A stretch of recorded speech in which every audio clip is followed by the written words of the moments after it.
Welcome back. The U.S. women's national team in the midst of their final camp of the year ahead of a couple upcoming friendlies against China. One of those matches tomorrow, 3 p.m. Eastern on TNT, and then on December 5th at 8 p.m. Eastern. All right, we've got Darian at the desk. So we chatted with Lo yesterday about some of the young players that she's excited that are getting an opportunity in this camp. For you, who are you excited to watch? I'm excited to see Jenna Nicewanger, Jaden Shaw, Mia Fishel, Olivia Moultrie, and my girl Jane Campbell. Okay. She's not one of the younger players back in camp, but I think she's had such an incredible season in the NWSL. Goalkeeper of the freaking year, so well deserved. And it's her first camp since November 2021. Oh, wow. Yeah, Jane and I actually grew up going to youth national team camps together, played against each other in college and in my pro career. And she's always been incredible. She's so good with her feet, playing out of the back. She's smart, she's a leader. So I think it's the perfect time to bring her in. She's in such good form, has great confidence right now, and it's very well deserved. But besides her, all of these young guns coming in, because the last time we saw them come and play, we saw so much chemistry between Mia Fishel, Alyssa Thompson, Jaden Shaw.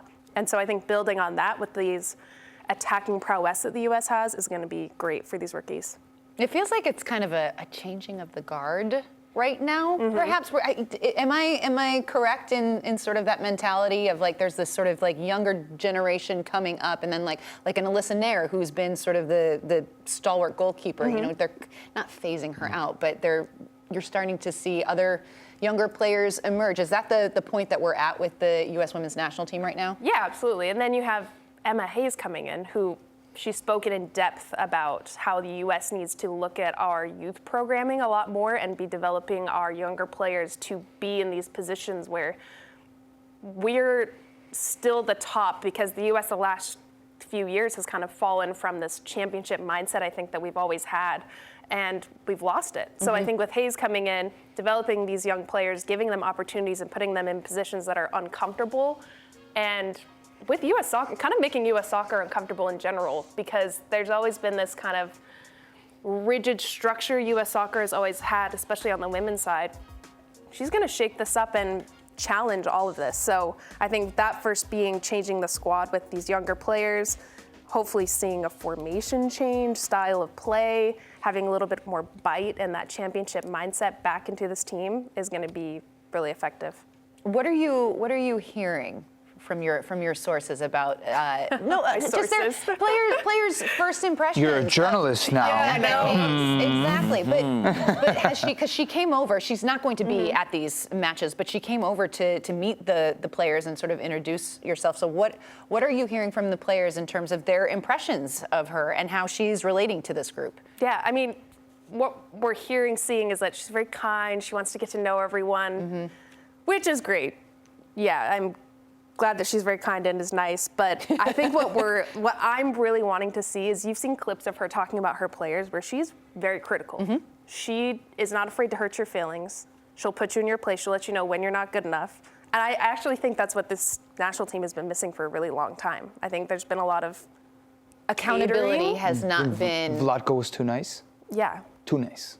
I think he's too nice. I think there's a lot of power dynamics as well that are people tiptoe around, and I don't think she's afraid to just kind of wipe that out. Yeah. And she has the experience to back everything that she's saying.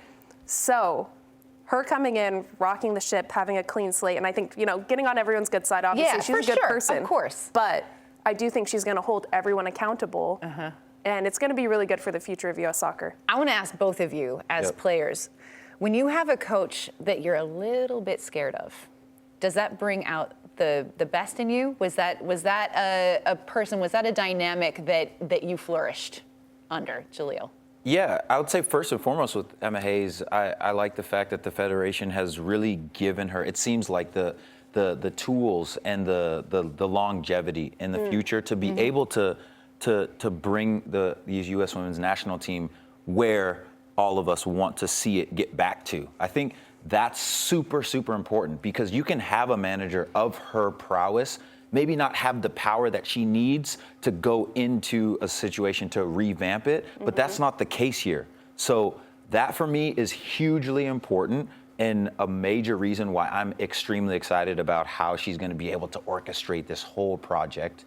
And then to answer your question specifically, Suze, yes, I think a dynamic of a little bit of fear of your manager, and it makes you play better because you know that the stakes are super high. You're on a day-to-day basis, you are demanded to be at your best. That's what Emma Hayes gets out of her players. Yep. And you can see how even her players at Chelsea right now, they're responding to the news of her leaving in May in a way where they're extremely sad that she's going to leave, but you can tell they have ultimate respect for her and wish her the best. That is a huge sign that she's destined for greatness when it comes to the U.S. Women's National Team, and I can't wait. I can't wait. And Chelsea is scoring a ton of goals, and they're saying it's because she's leaving. We're putting goals away. We're wanting to solidify the season in Champions League. But yeah, I love that she's just going to rock everything up in U.S. soccer. And I like the touch of fear. I think it demands respect. It demands that you have to show up and be at your best. And if you're not, you're just not going to play. And that's what's been needed in this federation for a long time. That's what I try to do at this desk every day. Yeah. You know. You should Nico? cuss out Alexis and Charlie when like Emma Hayes did in that Chelsea clip that went viral. That's right. That's why Nico got put in Chelsea. Yeah. Don't mess with the boss.